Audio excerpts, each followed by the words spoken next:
IVM.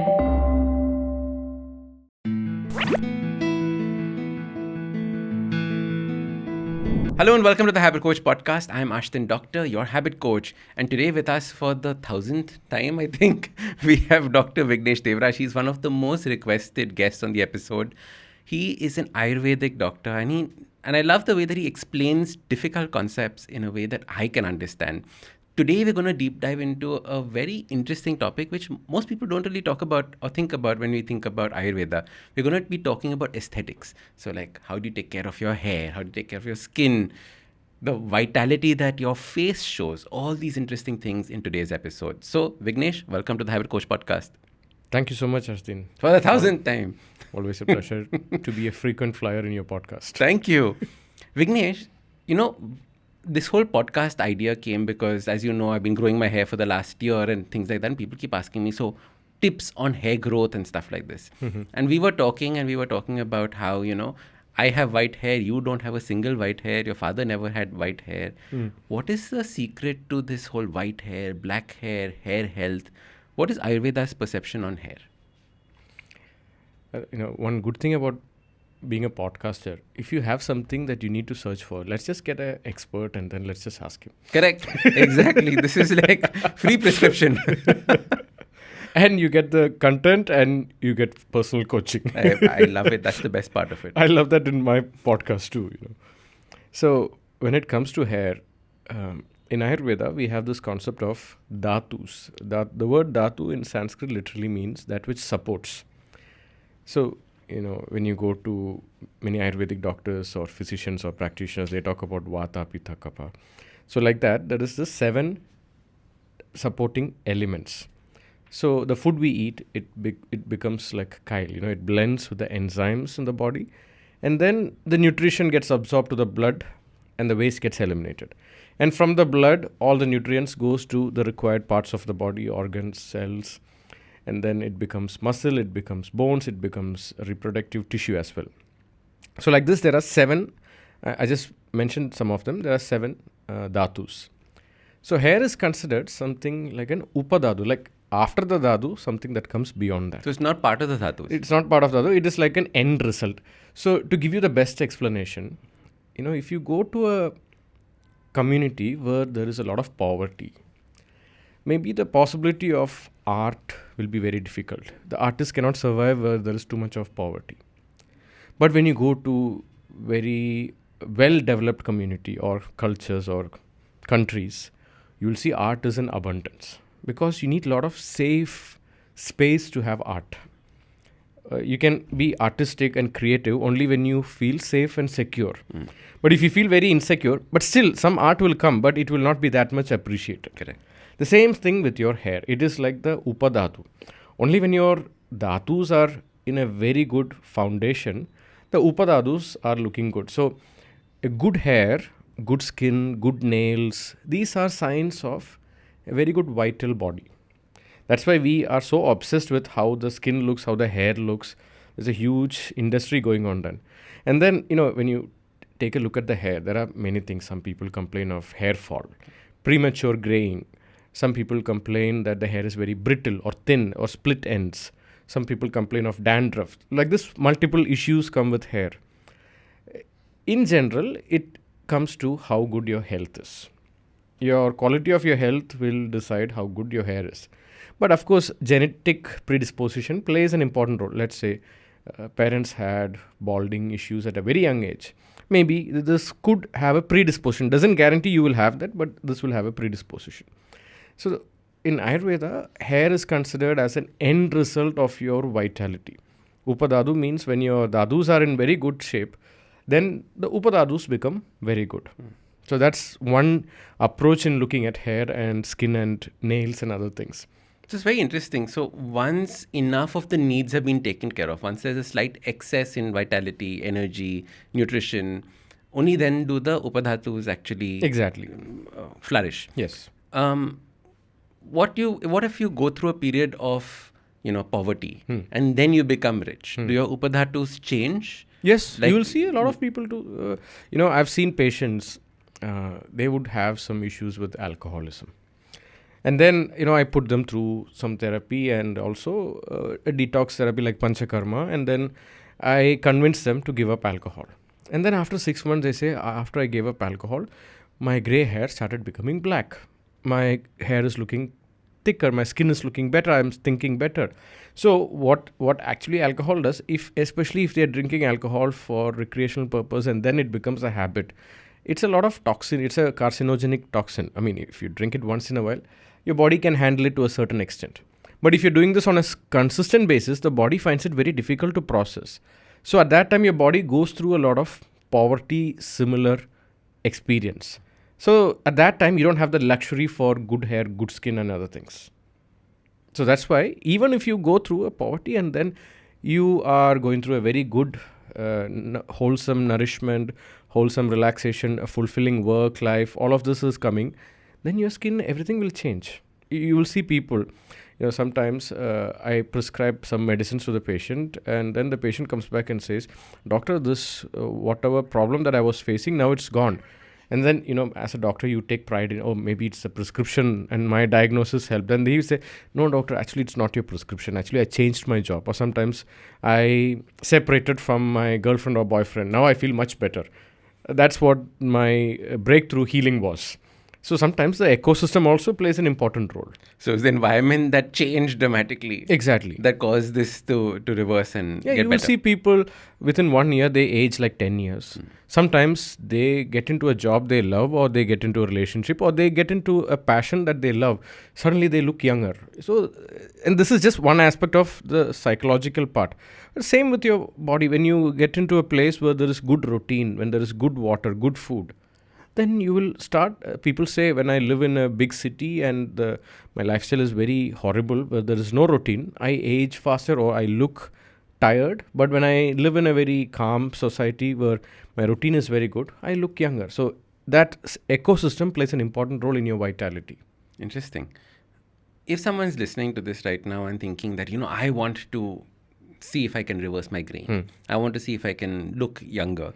What are the first steps that people should take in this journey? So, when it comes to holistic healing, I don't have one particular thing that will change everything. So the best example I always give, this is my the best story that will explain how Ayurveda functions or anything that is holistic will function.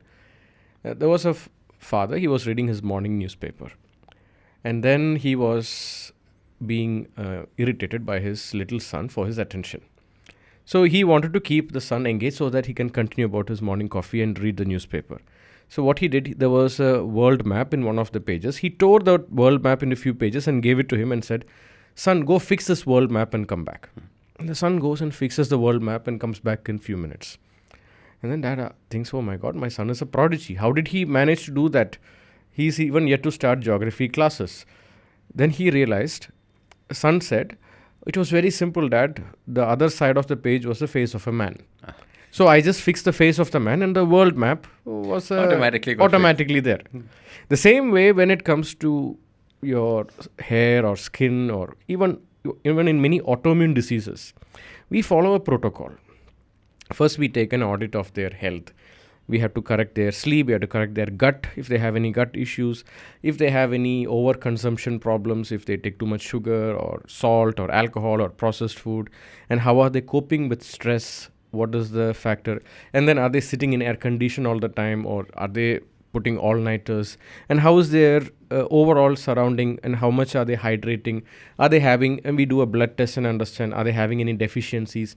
So sometimes I've seen when vitamin D, vitamin B12, when these two are deficient, you will see it will directly impact their skin and their anxiety levels will go over the roof and also their hair, it will reflect on their hair too. And so this has to be taken into control. In women, we always check with their menstrual cycle, how good it is. And then we also see how often they are pooping in a day. Is it because this also tells a lot about that. So I would start with sleep, gut, their emotional health, and if their body is lacking some minerals or vitamins. And just first these four, and then maybe they also need to go through a panchakarma or a detox. Not everyone need to go through it. Some people need to go through it. But in many people, just by the first three things, correcting the sleep, correcting the relaxation, correcting the gut health, and focusing on whatever they are having deficiency in, topping it up. That itself will solve a lot of other things. And then maybe a lot of other aspects like using good coconut oil, or there are good Ayurvedic hair oils that can be used. This can be added. So again, coming to the Habit Coach podcast, you always ask for the actionable steps. So let me come back to the actionable steps. First, make sure your sleep is having a routine. Start with that first. Clear sleep routine. Yeah. Because in Ayurveda, we are so obsessed with this concept of high vata. Now, vata is one of the energy elements that we call it for space and air. So when you lack sleep, when you're not sleeping well, your body's tendency to be tired, your body's cortisol levels go up, your body's dryness will also go up. So when dryness goes up in your body, your hair will start showing symptoms with brittleness, dryness, and maybe you'll have some receding hairlines. This is very particular. So in Ayurvedic textbooks, it's written Nidra Nasham. When somebody's sleep is disturbed, this will lead to high vata, and that will also impact the looks, aesthetics, and also they will age quicker. In a way, it will also impact your hair follicle and the strength of your hair. So first is correct. Maybe it is something to do with their anxiety, or they have a very poor screen time hygiene. This needs to be changed. And some people, they have it in their head. I am a person who sleeps very late at night. I am a night owl. It's a trained behavior. Like the Pavlovian dog, they just train themselves to stay all night. We as a human being have a circadian rhythm. We are designed to sleep after the sunset. But because of Edison's invention with the bulb and too much light, it destroys our ability to sleep naturally after that. Too much light is always the biggest enemy of a good sleep. And good entertainment is also an enemy of a good sleep. So this has to be changed. When I tell this to people, they think, okay, if I sleep good for 1 week, will it change? You need to give this at least 3 months time. 3 months? Yeah, at least. 3 months of continuously. And it's not like, okay, one of my teacher, and including my father, he used to say, when people used to come and ask, so when he would prescribe a lifestyle change, the patient was, how long should I continue this? He would say, for the rest of your life. That should be the pattern.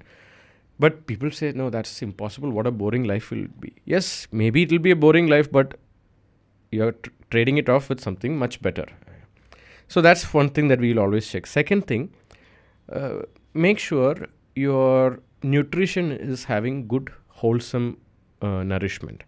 Sometimes if you are consuming too much sugar or refined fine sugar, this will also have an impact on your overall looks. Sometimes people look very puffy. People will have a lot of mucus issues, allergies.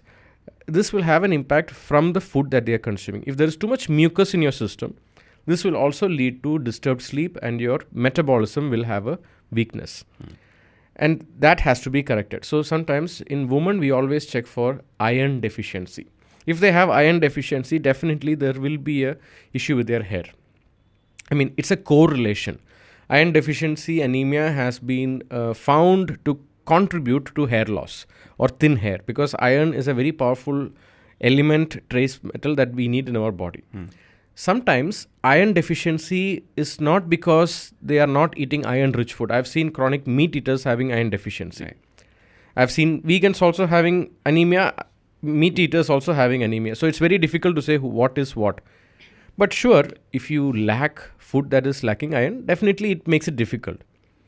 But in Ayurveda, when your ability to process iron is limited, no matter how much iron you consume, even if you take the iron supplements, you will see people, they constantly have to take iron injections, IV injections. But still, after they go, then they have to repeat it again. Somewhere, the body's ability to metabolize iron is weak. So, in order to correct... Is it absorbing iron is weak, or is it ability to use iron is weak? It's quite the same. So, absorb means maybe, let's take... Like green, digest it, right? I mean, like green leafy veg. It's like listening and hearing, you know. I could hear, but I'm not listening. I'm not absorbing it. I'm not extracting the information that I need. Same way, maybe there is a lot of iron in, let's say, spinach or beetroot, but my body is not able to take it and process it into the bloodstream so that it becomes a hemoglobin, and it is used as a foundation for the oxygen to transport to every part. Correct. So that ability to convert that into something meaningful for the body to use, that ability is missing. So in Ayurveda, whenever we give an iron supplement, it is always rich with vitamin C rich supplements. For example, amla. Amla is Indian gooseberry. Now, we are so fanatically obsessed with Chavanprash. Now, Chavanprash is rich with vitamin C because it has amla as one of the most important ingredients. Correct. So, amla has vitamin C, and when you have vitamin C, your ability to absorb iron becomes easier. So, without vitamin C, your ability to absorb iron will become difficult. So that's why all the Ayurvedic supplements that has ferrous sulfate or ferrous oxide as iron supplement will have amla or something that is rich in vitamin C together. To help in the absorption. Help to absorb. So we will check, okay, is the vitamin C, is the person anemic? We will try to correct that. And then vitamin B12, vitamin D, you can do a blood test and correct that. That needs to be added. And then, good hair hygiene, taking good shower. And if you're using strong shampoo, that needs to be changed. In some people, I tell them use baby shampoo instead of strong. And so, like there are these grandma recipes. Some people use curd on their hair. Some people use sour curd on that. Or some people even use buttermilk, like chas, on the hair. That also just take everything in the kitchen and put it on their head. Sometimes it also helps. So in Ayurveda, we have this oil called Narasimham oil. It's a very profoundly used prescription in Kerala. If you see the Narasimha avatar, he has a lot of hair. Right. So, and then there is this Neeli Bringadi, which has dye. Neeli is one of the herbs that is very rich in dark color. So this coconut oil blended with these infused herbs will also help to enrich thickness of your hair. So many people think using a good hair oil will solve the issue. It's hardly 20 to 30%, or maybe even less than that, or sometimes it's even a placebo, I feel. But it will add on to it, but provided you are correcting all the other aspects, this will help. Sometimes when people go to metropolitan cities and if the water has a lot of chlorine, this can also have an impact. So the more you are exposed to stressful lifestyle, the more you have to take care of yourself. So these are some of the protocols that we put the patient to, and understanding where they are going through and trying to correct it. I love it. Hair care, particularly, when we think, like you're saying, are you shampooing your hair clearly? Are you using the right kind of shampoos, etc.? What are the typical patterns that you should follow? So, for example, what's a good habit for shampooing? Every day, every 2 days, every 3 days? Is it absolutely needed for the scalp? Is it needed for the length of hair? What do you suggest? So if you have a very dry skin and a dry scalp, then using a shampoo frequently will only make it worse because it's a detergent by chance. So when I see patients with very dry scalp, I would recommend maybe do it once in 3 days or maybe once in 2 days. And use something like a baby shampoo or the ones which are very least in chemicals. So that is one thing that I recommend. And use coconut oil. And coconut oil is one of the best therapies in Kerala, because the word Kerala is actually land of coconuts. We add coconut oil to coconut oil. So that's how the joke is. So, and also it's a tropical climate. So we have 3 climates in Kerala: hot, hotter and hottest. And in between it rains. So when it is hot and humid, coconut oil works fantastic. But if you live in a very cold climate, the coconut oil tends to condense. So you might need to warm it up slightly, or maybe use something like with sesame oil base is also fine. So when you have a very dry scalp, once in 2 or 3 days is fine. But and especially if you live in a very polluted and humid place, maybe your hair will get worse because of the exposure to that chemicals. Then maybe you have to wash it little more. But use very light shampoo if they have a very dry skin. Otherwise, if they don't have I know people who use it morning and evening, they shampoo their hair. But that's absolutely fine as long as the skin is fine and the hair is fine. It's still healthy. Yes. So when you think about coconut oil, how do you use coconut oil or any oil for your hair? Do you put on the scalp? Do you put it on the hair? Do you massage it in? What is the correct way of doing it from an Ayurveda perspective? So if you have a very dry scalp, then maybe applying it on the scalp will help.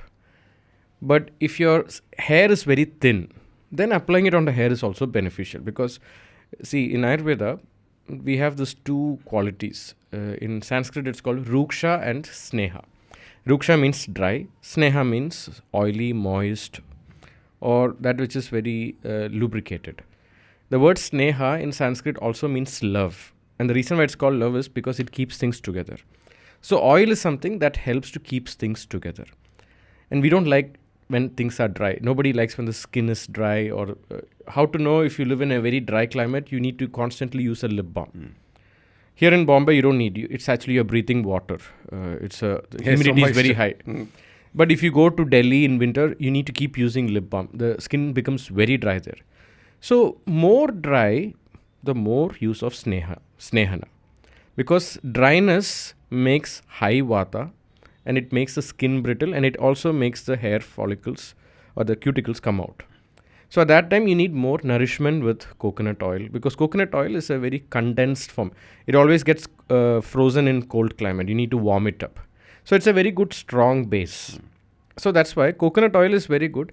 If your hair is very brittle, then applying it on the hair is good. And if your scalp is very dry, applying it on the scalp is good. So you need to look at case by case. Always consult with a good practitioner to get that, even though this is just for your awareness basis. Right. So you can, if you have a very dry skin, using the coconut oil is good. But in some people, they complain when I put the coconut oil on the scalp, it can have some sediments formed. How do I deal with that? So there you need to find that thin balance between the washing the hair, washing the scalp and the putting the coconut oil. So it's moist enough. At the same time, it is not so dry enough. And in Ayurveda, there is also a thing, like we spoke about the upadadus, right? So there is a saying, when your sweat functioning is not proper, this can also lead to improper hair hygiene or hair health. Hair health will be impacted if you're not sweating well. Is it because the toxins are being stored inside? Is it because... See, those days it was a correlation. They just observed when people don't sweat, they could have hair issues. And if you look at it from a scientific point of view, the skin is the largest organ in our body. It is our receptors. And hair, actually, it is like a thermostat or thermoprotector. People will say when they don't have hair on the head, oh, I can't stand this heat, it's hitting me. But when you have hair, it acts like a good buffer. From that, it's a very good thermostat. So actually a very good cooling agent. Also. Yeah, it's a very fantastic cooling agent. That's what I realized once I grew my hair. I mean, compared Wind to other... blows through it and it's cool. It's amazing. That's another thing. But if it's very hot and you sweat, it's also not healthy either. So when you look at the hair, it is a very protective mechanism designed by nature. And if you go to different countries, different climates, you will see different orientation, how the hair is being distributed in the body, depending on your genetics and how things go. Correct. Vignesh, I've also noticed that, there are some people who have this kind of inner glow that comes up, right? And I know that Ayurveda looks at face, looks at, skin, nails, etc., when looking at it. What is this inner glow that certain people have and certain people just don't? So I've seen people, especially if you go to some gyms, you'll see people, they could be jacked up, but the face looks so tired. That inner glow is missing. And you'll see people who may be slightly plump, like overweight, but there is an inner glow in their eyes. So this inner glow, see, that's the difference between you could be fit and not healthy, and you could be healthy and not fit. Correct. But you could be fit and healthy. That's the sweet spot that we need to reach. So in Ayurveda, this concept of healthy and fit, that's the sweet spot. But there is this concept called ojas. Ojas is when all your 7 tissues, like the 7 dhatus, are in balance. That is when your inner glow comes. So it means the food that I am eating is digested well, and I am having very good sleep, and my waste elimination is very good, and my emotional coping mechanisms are fantastic, and I am having good sense organs functioning. When all these are doing well, and I am having good hunger, and I am able to digest the food that I am consuming, and then I'm able to have a good intellectual utility, like I'm able to discriminate what is right, what is wrong. And even when I go through a stressful period, I'm able to cope it up and I can recover from it very quickly. When you're able to have that, that is when good inner glow happens. So sometimes you will see people overdoing things today. If you are deprived of sleep for 3 days, that inner glow will be lost. Now that's why we have this word beauty sleep. How is that beauty sleep happening? That those things will contribute to your inner glow. So inner glow is a state of how you take care of yourself. Like when people have too much screen time, even that inner glow can be lost, because our eyes are not designed to get exposed to so much of bright light like how we are having today. And our brain is not designed for so much of cognitive load that we are having today. So that is why this inner load is about. Sometimes people say, okay, when you are not doing so much, it's possible to have inner glow, but we need to find that sweet spot. I'm doing the right enough things, but at the same time, I'm taking good care of myself. We can't all retire. Yeah, exactly. Correct? We can't retire for the inner glow, but like we need to be living in this modern world with the screens. Like if We have to. We have to learn to live with that, but not at the expense of your good health. And that I've seen people. You've seen people balance this, the screens. They have screen kind of work where they're probably on it through the day, but still being able to get that glow. See, what I've observed, I've seen there was this patient. He was an Olympic athlete, and he comes to Sitaram, the retreat where I founded and I've practiced. So this patient was nearly 87 years old, and he was an Olympian. He's from Germany, and he comes every year for the last 7 years. I've seen him come repeatedly, except for the COVID. He didn't come, he couldn't travel. But you could see that inner glow in him. He comes for Panchakarma every year. Now, if I ask, is every patient who's coming for Panchakarma having that inner glow? No. But this person, he found his way. Okay, probably there's good genetics. And on top of that, he has very strict, he exercises. He doesn't overdo the exercise. He has a very strict routine with going to sleep. And he's fun. You know, whenever he comes for consultation, you feel quite light because he makes fun of everything and he takes life so easily. So if you ask what exactly, genes will have a predisposition like anything. You could inherit something good or you could inherit a lot of debt. So he has inherited, but he took advantage of that and he's living healthy. So even now when he comes, because we have a beach in the front, his wife would be worried because he's 87 and he's swimming more than 100 meters away. The 87-year-old. He's 87 years old. And then when I see some people who are in their late 60s and behaving like they are Buddhas, and I would tell them, you should see these people. They come all the way from Europe and travel. It's a mindset also. And they are still engaged in something meaningful. So this also plays an important role, and the surrounding system also plays an important role. They have very good friends. They always come with a lot of other friends together. So it's a mindset altogether. So I've seen people who are overworked but still having the glow. And I've seen people who are underworked and not having that glow. So it also is about how much you are grateful in life, how much you are, taking everything and your stress coping mechanism. And it basically comes down to how fulfilled you are with what you do in life. That is what I've figured out. I've seen people who live very unhealthy, but they are so happy with what they do. That will cover up, and it's like a shock absorber. And on the other way around, I've seen people who are very healthy, but they are so frustrated with their job or maybe in their relationship that immediately loses their inner glow. But we need to find that balance. That balance is critical. But that doesn't mean if you're having if you're having a very fulfilling job, you can live and do whatever you want. But that doesn't support that system. Amazing. One last question on this aspect before we go into understanding some of your guests, because I'm very excited to know about that. Air conditioning. You mentioned it a couple of times in this episode, right? Why air conditioning? What is the role of air conditioning? Good, bad? Should I be sitting in air conditioning? Not? So we spoke about Ruksha and Sneha. Ruksha means dryness. Sneha means oiliness. So we are not designed to sit in that cold, dry air. And air condition is an artificial situation that we are creating. So when we sit in that condition, our skin becomes dry. We become very comfortable. So and I've seen patients who have migraine tendencies. Their worst migraines come during peak summer, especially if they live in Gulf countries where the temperature could go above 40 degrees Celsius. They would be sitting inside like 20 degrees or even 18 degrees. And suddenly they come out, it's very hot. So this sudden switch of temperature is not healthy. And the same with people in very cold climates. In winter times, they would be sitting in a very warm, heated room. And suddenly they go out, it's a sub-zero climate. So this sudden switch of temperature immediately is not healthy. And they are in a very protected, only the head or other parts are exposed. So this is not healthy. So if you are sitting in a very air-conditioned room, the dryness can make things worse, especially if you have a sensitive dry skin, or even dryness is one of your concerns with external issues. So that's why I tell people, if you're using air condition, reduce it and try to get used to keeping the windows open. So that will help you to get used to the fresh air coming in. So when should we use the air conditioner? Because all our homes have it, right? And like, for example, some of us are so used to it, like I'm permanently in air conditioning. When should I be away from air conditioning? During the day, but then I start sweating. It's Bombay, like you said.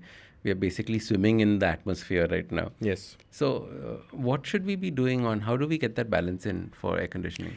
So if you have if you're already sitting in a room where the ventilation is very poor, then you will have to use the air condition. But try to make it not so cold, and maybe, you can add humidifier to it. And sweating is fine. Sweating, a little bit of sweating is okay, but it's not about the sweating. You need good ventilation and good air circulation. If ventilation is not a possibility, so that's why in Sitaram, whenever I built a new room, I always tell the architect, please try to make it as good. The ventilation is so good, you don't need the air conditioner at all. So that people don't need to use it. But still, I keep an air conditioner because some people need it. But the ventilation should be very good. So if the ventilation is good, you are getting used to the natural surrounding system.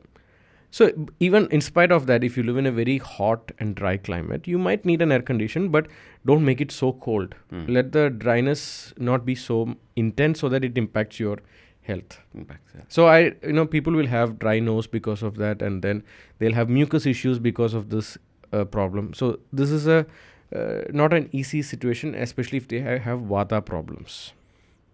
Ayurveda mainly has been developed in India, right? So the weather in India is primarily warm.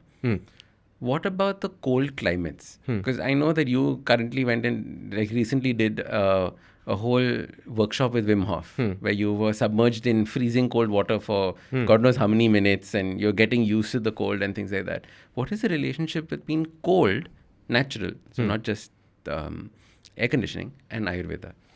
So if you, during my Bachelor of Ayurvedic Medicine and Surgery, 5.5 years, I went and interned with a folklore doctor. So he is in the tribal areas. So once I saw little kids coming with mild chest congestion. So what he did, he would keep a cold towel on the chest of the child. And we would think, how is this possible? They're keeping a cold towel on the chest. So his logic was, when you keep the cold towel on the chest, the body heat will go up because the body will fight that cold. So when the body heat is fighting that cold, the mucus that is congested, it will melt and the child will cough it out. So it's like a counterintuitive approach. Because you are getting exposed to that cold, your body is forced to produce that inner heat as a fighting mechanism. So what this cold exposure, when you take shower in cold water, there are even studies which says that your dopamine increases by 250%. I mean, you could take Abikachu, or you could take even the medicine that is given for Parkinson's disease, L-Dopa. Your dopamine levels can go up, but when you take cold shower, the dopamine hike is by 250% or more than 200%. So it's like an electric shock given to your nervous system. So you suddenly become alert.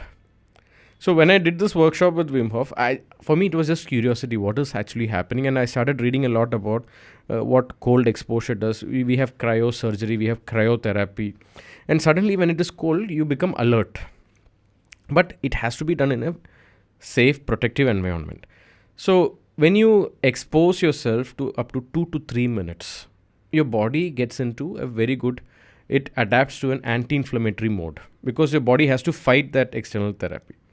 So that's why when you take cold shower, the body has to create that inner heat. That inner heat is the best anti-inflammatory method. And so I hear people saying, in Ayurveda, if you are Vata type, you shouldn't get exposed to cold climate.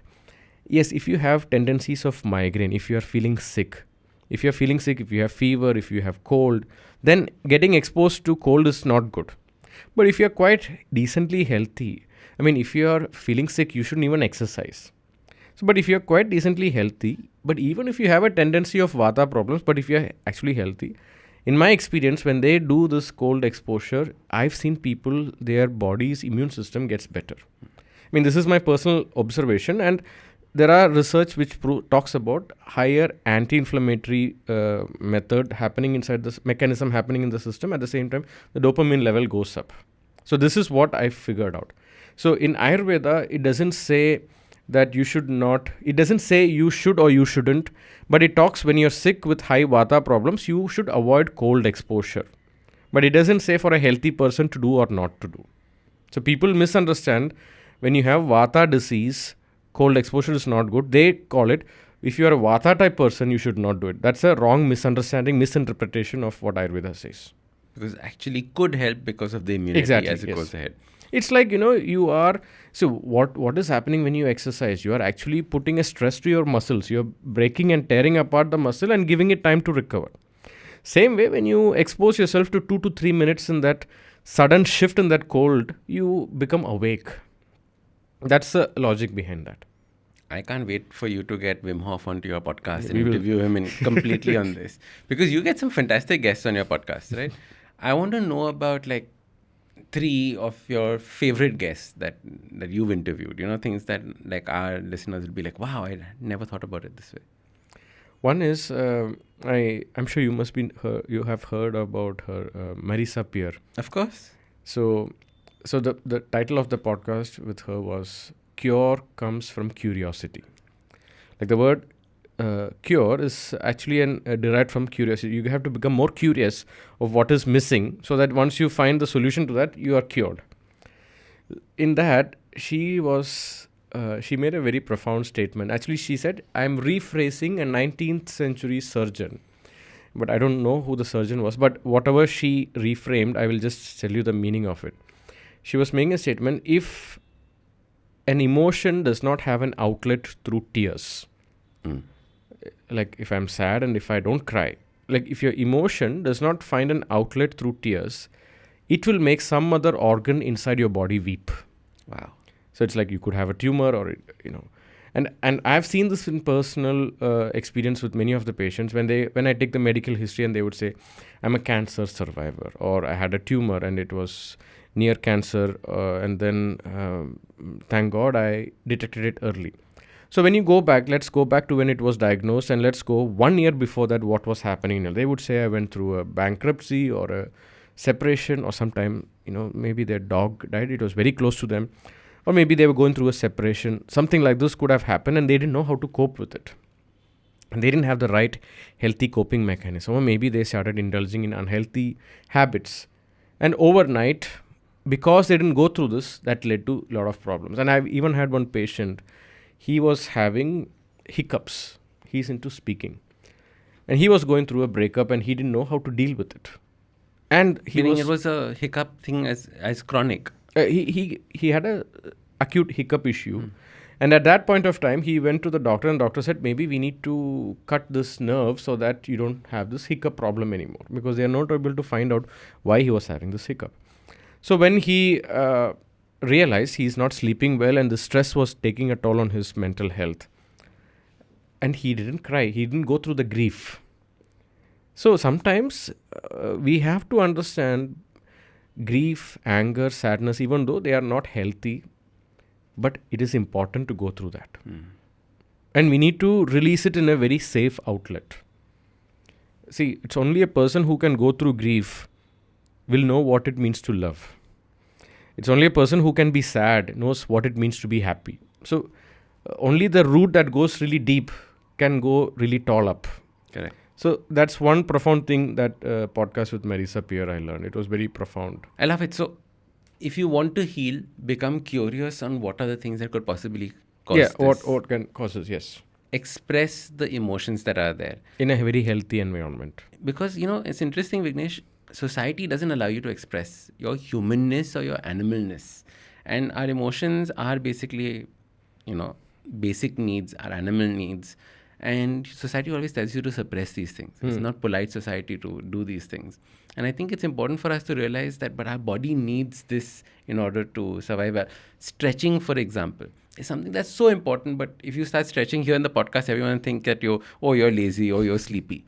But you see animals stretching and it's their way of letting go of that tension. We need to learn how to be more like that and approve of these things. I think somewhere we all are told and sold the idea that you can be happy forever and all the time. And that is one of the biggest mistakes. And that is why we have so much of depression and anxiety. and people are being so critical to themselves. So we need to see, there's a saying, don't kill the messenger just because you don't like the message. These messengers are these emotions. They are not the message, in fact. Like, for example, if I have a cut in my hand and I have a good friend, his way of showing appreciation is always holding the hand in the place where I got hurt. That doesn't mean that person is bad. I just need to heal where I got wounded. Correct. Maybe I need to express it before that. Don't touch that part. You can touch this hand instead. That hand is already. So I need to also learn to express my boundaries and be vulnerable there. That way to communicate, that fear is missing. You should always be strong. Of course, we should be strong. But in order to be strong, we should also be weak. There's no day without night. There is no storm without that calm. So that's the duality that we have to learn. It's like a pendulum. It's a contraction, then relaxation. So we need to swing that pendulum. Stress, relax. Night, day. Monsoon, summer. This has to happen. And in today's day and age, people talk with so much pride saying that, I was triggered by this. The expression triggered by this. And I love this. I read somewhere saying that if you feel triggered, you have to ask yourself this question. Why was the gun loaded? Exactly. Right? Why was the gun loaded? Why was there a bullet inside this in the first place? Learn to take out the bullet and then live a happy life. You don't need to get triggered. Fantastic. So, Marissa Pierce, that was amazing. Who next? Who else was on your podcast that was mind-blowing? But Ashdin, my podcast, it's not such a huge like yours, but with little bit, I remember I had this guest called Dr. Robert Svoboda. Robert Svoboda is absolutely amazing. I binge watched all his YouTube videos. His fantastic. work is fantastic, phenomenal. So I did a episode with him on law of karma. So he was telling about why certain people go through the same patterns again and again. And he was describing it like the definition of insanity is like we do the same thing and expect a different result. Sometimes we fall into the same problem with business. We get the same type of client who will not respect us or who will not pay us. Or maybe we fall into the same toxic patterns in relationships. But you need to question, instead of blaming what is coming. It's very similar to what we spoke before with Marissa Pierce's podcast. So here he was telling that you need to start really questioning why you are having these kind of patterns. There is something inside of you that is attracting these kind of experiences. And that is coming there to teach you some lesson. So it is like a deep sense of awareness and presence of mind. What is it in me that is attracting these kind of experiences in my life? And if I am being cheated, if I am being nourished, or if I'm being appreciated, whatever that is, there is something in me that is always attracting. So if you had a very toxic friend, he's only a symptom. Maybe if you don't correct some certain things inside of you, maybe he will be replaced with another friend who will be having the similar patterns. So you need to really be naked with yourself and ask this question: what is in it in you that is attracting these kind of things? And that is what this law of karma. Till you learn that lesson, these things will keep coming back. So that was my 100th episode, which was very profound. Wow. 100th episode, understanding this law of karma. Because karma is so misunderstood, right? Yes. In like, oh, you did bad things will happen to you. But the thing is that bad things will happen because you didn't learn. Exactly. Right? You didn't learn the lesson that you were supposed to, and keeps coming back. I keep having friends come and say, Ashdin, same kind of person came back in my life as a boyfriend, girlfriend, same. What is happening? It's this. Did you learn from that last relationship? And if you did not, it is time you start learning and looking at your life differently. So that is how he described karma. Yeah. I mean, in a way, till you learn that lesson, that karma keeps coming back to you. And how to learn that? You have to take full responsibility in your life. Like, that person is just a symptom of something that how did I contribute to get that? That's the important word. Yeah, exactly. Responsibility is the important Exactly. word. Right. If you don't take responsibility, you'll never learn from it. It'll be all other people's problems. Oh, that guy is like this, that person like this. It's not that I am like this. Take responsibility for everything. I love it. Okay, so Robert Svoboda. Then who else? And then I can talk about, there was this neurologist doctor from California, Dr. Kulreet Chowdhury. So she's a neurologist, board certified neurologist, and she practices Siddha and Ayurveda. What is Siddha? Siddha is a traditional system of medicine practiced in Tamil Nadu.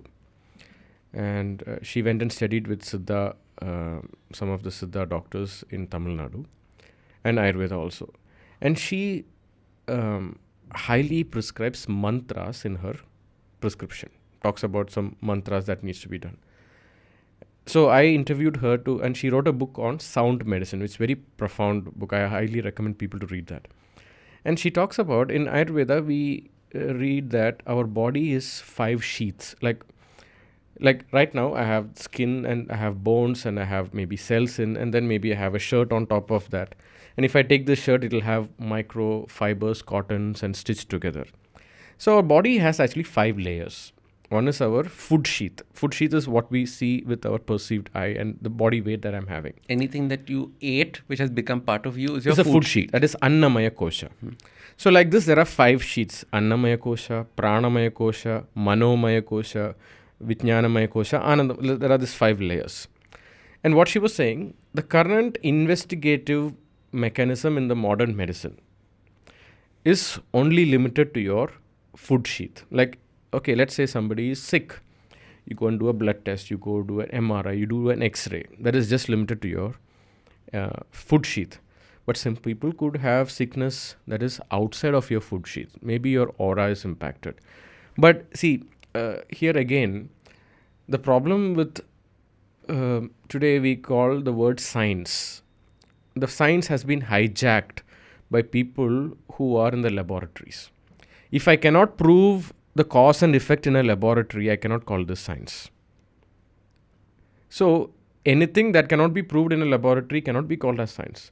So in fact, we should call it, what is proved in the laboratory is just one of the aspects of science. That doesn't mean what cannot be proved in a laboratory. Maybe our laboratory is not big enough to understand this, or maybe it is not hard. We are not being hard enough with the laboratory standards to correlate what is happening and to identify the cause and effect. Technically, science is connecting the cause and effect properly. Sometimes we could have the wrong connection, like when India-Pakistan match is happening, some people will say, I have to sit in this particular seat and not go to loo, only then India will win the match. Correct. And they will think, Dependent because I am sitting in this particular seat, the whole country is winning the game. They have this such kind of wrong connection. That is bad. That is where things are not correct. So she was telling. Can I add one little point before Sure. this? And it's so important that you said it. Like, if you can't prove it, it doesn't exist. But the problem is that our technology hasn't caught up with what we don't even know exists currently. Yes. Like, for example, we didn't know microbes existed till the microscope was created and we realized that there was something swimming in our water, right? So till the laboratory experiments get to that fine level, I don't know if we would be able to also prove these things. But you're right. There is an aspect that we don't understand. See, for sure, the laboratories have broken many of our myths. Like, we all believed Earth is the center of the universe. That is not true. At that time, if you challenged it, the church would throw stones on you. Like, it is not true. But today, what is happening, many things we are not able to prove it. Like, many people come with pain. And because I'm not able to identify that pain through a blood test or an MRI or an X-ray, people will start blaming the patient that it's on your head. Like, for example, fibromyalgia. It's a condition where patients have severe pain in different parts of the body. They would go on a doctor shopping spree because till they find who can find that. And then finally they end up with a rheumatologist and they would call it's fibromyalgia. What I have understood, all the patients that I would have seen about 50 to 55 fibromyalgia patients. In all the medical case history that I've taken, I've noticed they have a lot of unhealed trauma. And that the body couldn't handle it, and that led to this pain in the different parts of the body. So what she was saying is, Dr. Kulri Chaudhary, our modern investigation mechanism is only limited to the Annamaya Kosha. So when she was saying this, I started to correlate and I started to analyze. Maybe that's why about 80% of the diseases mentioned in the modern medical textbooks are diseases of unknown origin. Like, if you take multiple sclerosis, it's a disease of unknown origin. You take arthritis, it's an autoimmune condition, disease of unknown origin. Hashimoto's disease, a disease of unknown origin. Doesn't mean there is no cause of it. It's just that we are not able to identify what is the cause in a laboratory setting. In a clear cause in a laboratory. Exactly. it's like, okay, Malaria comes from this mosquito and Yes. this bite and this that bacteria. cause and effect, we are not able to. Maybe there are multiple causes, and we are still scratching the surface of mind body medicine. And that is why in Ayurveda, many of the treatments that helps to calm down the nervous system, and certain things like mantras, chanting of mantras, it helps to calm down our over anxious monkey mind. So that was one profound thing. So in today's you know, the medical situation, being an Ayurvedic doctor, I always tell my students, even when I do the yearly mastermind program where I teach other practitioners to, you know, improve their skills with being a practitioner, what a doctor can do best to a patient is giving them a space to be themselves, giving them the space where they can really let out and without giving any judgments. So today we live in a world where we live with a lot of fear. How am I going to be judged? What is the face that I need to put? Even the word personality, the word persona means to put a mask. So we live with a lot of faces and with a lot of fear. And if I'm vulnerable, somebody will attack me. It's a tribal mentality that we are still holding on to. And that is giving lead to a lot of other diseases that we are not able to identify the cause and effect. In such a situation, therapies like meditation, like even vipassana, like mantra chanting, some of the Ayurvedic treatments that we do is really profoundly working. But when you look at it, is this treatment really impacting this? Maybe there is a correlation, but maybe we will not be able to identify that in a laboratory setting. But we could do it in a multiple case studies and could find out this correlation is happening. So that is one of the findings that I found, that we are just not limited to our body. There is something beyond our body. And that we can use and tap. Yes. And she spoke about mantras, etc. And mantra is one of the ways to tap into that side. What is the role of mantra? How does it work? So the word mantra, if you dissect the word man and tra, so there are multiple meanings. Trayate mananat iti mantra. That means something that you repeat. But there's also another word. The word tra in Sanskrit means to protect. That's why the word 3, in all the languages, the Sanskrit number is 3. Like in Sanskrit it's trini, in English it's 3, like even in German it's drei. So why the numerical number 3 is called 3? It comes from the word tra. Because if you take geometry, you have 2 cones, and then the third one is the protector. So that's why the third one is called the protector, and it's coming from the word tra. In fact, the word for feminine gender in Sanskrit is Stri. It means Sa Tri. It's a refined protector of the society. That's why the word Stri comes. Interesting. So Tra means to protect. It's a very Sanskrit word, Tra. Like we have this Mrityunjaya mantra which starts with Trayambagam Yajamahe. So something that protects you from your mind. We can also call mantra as something that protects you from your mind, or something that protects your mind too. That's the beauty of Sanskrit, how it looks like. So when I chant, when people are anxious, you just look at the script that they use to themselves. Oh my God, things are always going bad with me. The words that you're using in a very negative way, it puts you in a very negative loophole. It's like when you chant mantra, it's like giving you a gentle CPR to your low energy or lifting it up. CPR is like, or like a pacemaker. Pacemaker to your heart. When the heart rate is going low, pacemaker ups it up, the vibration goes up. The same way, when you chant certain mantras, like in the positive psychology, they call it affirmations, incantations. These are different. It's using powerful words that can put your mind through a imagination in a different way, so that you are able to come out of your negative thinking and mindset. Correct. So that's what and what I see in many patients, especially with psychosomatic illness and autoimmune conditions, or even irritable bowel syndrome, things like that, I have to help them come out of anxiety a lot. That itself will help them come out of 50% of their problem. So getting out of this mind space that they are trapped in, yes, completely changes the way that their health functions and the way their body functions. To a great extent. I'm sure, see, when we are in a good mood, our ability to solve problems is very good. When we are in a very low mood, even a small problem will trigger us a lot. Correct. It's dramatic. Exactly. It's like everything becomes... It's amazing how resilient our bodies are. It's very, like the word, every cell in our body is eavesdropping in our thoughts. I love it. So the thoughts are actually going through our entire body. Vignesh, I love the examples that you gave to explain the concept so clearly to us. Thank you so much for coming on the podcast. But before going, tell us a little bit about your podcast. Where can people connect with you and all the fantastic stuff that you're doing? So, I run a podcast called Ayurvedic Healing and Beyond. It's available in Spotify, Apple Podcast. It's also a YouTube channel. And I also run a holistic healing Ayurvedic retreat called Sitaram Beach Retreat. It's in Kerala, where people come for Ayurveda and holistic treatments. So you can find it in sitaramretreat.com. Amazing. And I've loved listening to your podcast. My parents listen to your podcast. So that is one chapa of, what is it? Validation guarantee?